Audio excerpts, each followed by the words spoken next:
त्यत्रो क्रान्ति गरेर ल्याएको नयाँ सरकारको पहिलो बजेट कत्तिको क्रान्तिकारी छ त? 10 लाखसम्मलाई आयकर छुट र सरकारी कर्मचारीको तलब 21%ले वृद्धि बाहेक न कुनै ठुलो हेडलाइन्स छ, न त सरकारले कुनै आकस्मिक युटर्न नै लिएको छ। तर भित्रभित्रै केही ठुलै हलचल भइरहेको छ भने तपाईँ के भन्नुहुन्छ? आज हामी यो बजेटमा कहाँ चाहिँ नेपाललाई नयाँ युगमा लैजाने साँच्चीकै प्रयास गरिँदैछ र कहाँ राजनीतिक नाटक मात्र भइरहेछ केलाएर हेरौँ है त। बाहिर सुन्दा त सुरुमै यो बजेटको आकारले नै सबैको ध्यान तानेको छ। 21 खर्ब 24 अर्बको बजेट रे। यो गत वर्षको भन्दा 25%ले बढी हो। तर तपाईँ हामी सबैलाई थाहै छ बजेट कत्तिको दमदार छ भनेर बुझ्न यी ठुला अङ्क मात्र हेरेर पुग्दैन। यसभित्र राखिएका ठुला सपनाहरू र त्यो भन्दा पनि मुख्य कुरा यी सबैका लागि पैसा जुटाउँदा आइपर्ने आर्थिक खतरालाई पनि बुझ्नुपर्छ। सरकारले यसपालि निकै ठुलो जोखिम मोलेको छ। ससाना कुरामा अल्झिनुको साटो उनीहरूले कर र तलबमा सिधै ठुलो हेरफेर गरेर जनताको खर्च गर्ने क्षमता बढाउन र धेरै कमाउने पेसाकर्मीहरूलाई आकर्षित गर्न खोजेको छन्। मध्यम वर्गलाई उकास्ने यो निकै राम्रो आइडिया पनि हो। सोच्नुस् त 1% कर लाग्ने सीमालाई बढाएर 10 लाख पुर्याइएको छ भने अधिकतम करको दरलाई पनि 39%बाट घटाएर 29%मा झारिएको छ। सरकारी कर्मचारीको तलब पनि 21%ले बढाइएको छ।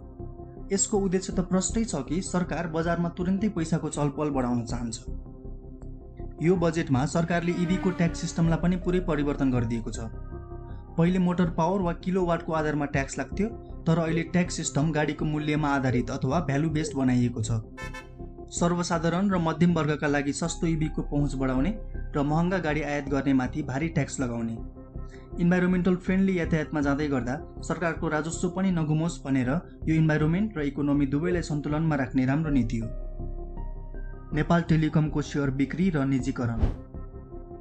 अहिले एनटिसीमा सरकारको 91.49% सेयर छ। अब सरकारले सर्वसाधारणलाई सेयर बेचेर पब्लिक ओनरसिप 34% पुर्याउने र 66% चाहिँ आफै नियन्त्रणमा राख्ने योजना बनाएको छ। योजना अनुसार 2083 पुसभित्र यो सेयर बिक्री गरिनेछ र यसको मुख्य कारण नेपाललाई टेक हब बनाउन पैसा जुटाउनु पनि भनिएको छ। गत वर्षको बजेटमा पनि एनटिसीको 30% सेयर बेच्ने योजना थियो। त्यसभन्दा अघिका बजेटहरूमा पनि कहिले 22 त कहिले 25% भनियो, तर काम भने कहिल्यै भएन। तर यो सरकार आफ्ना सम्पत्तिहरूबाट पैसा निकाल्ने अथवा एसेट मोनिटाइजेसनको कुरामा सिरियस देखिन्छ। सेयर बेच्नु भनेको पैसा उठाउनु मात्रै पनि होइन, सर्वसाधारणलाई हिस्सेदार बनाउनु, विश्वास बलियो पार्नु र देशको ऋण नबढाई प्रविधिको विकासका लागि पुँजी जुटाउनु पनि हो। यो एउटा साहसिक कदम हो जसले फ्युचरमा अन्य सरकारी संस्थानहरूका लागि पनि बाटो खोल्न सक्छ। अब कुरा गरौँ युवा र प्रविधिको फ्युचरिस्टिक सपनाको।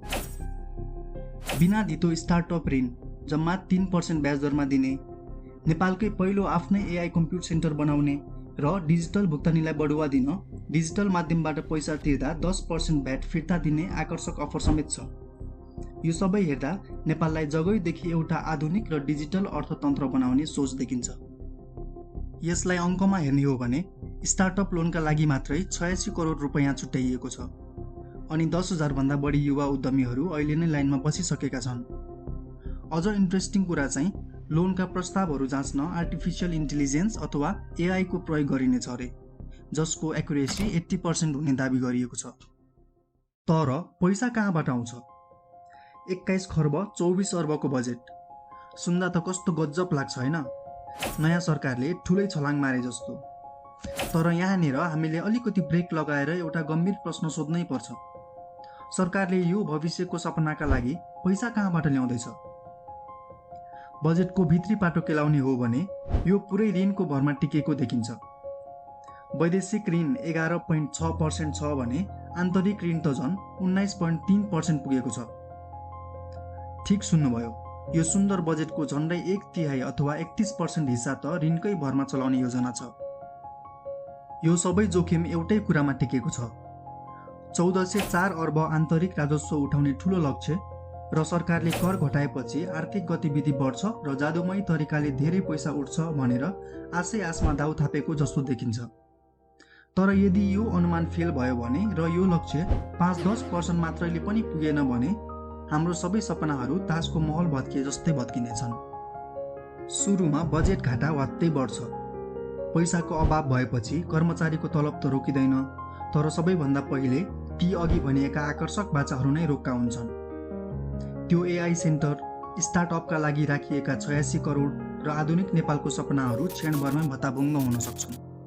कार्यान्वयनको पुरानै रोग। नेपालमा छुट्याइएको बजेट नै खर्च गर्न नसक्ने पुरानो रोग छ।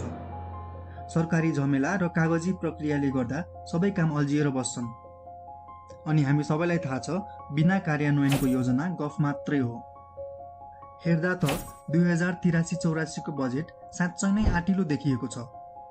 युवाहरूलाई देशमै रोक्ने सोच पनि निकै राम्रो हो, तर यदि सोचे जस्तो राजस्व उठेन र ब्युरोक्रेसीले सधैँ जस्तो काम अल्झाएर राख्यो भने यो बजेट कागजको पानामा मात्र सीमित हुनेछ। बजेटको वास्तविक कथा आजै थाहा हुँदैन। यो त आउँदो 12 महिनामा सरकारले गर्ने कामले नै देखाउनेछ। त्यसैले तथ्याङ्कहरू हेर्दै गरौँ, काम कसरी भइरहेछ निहालौँ र सधैँ जस्तै सचेत रहौँ।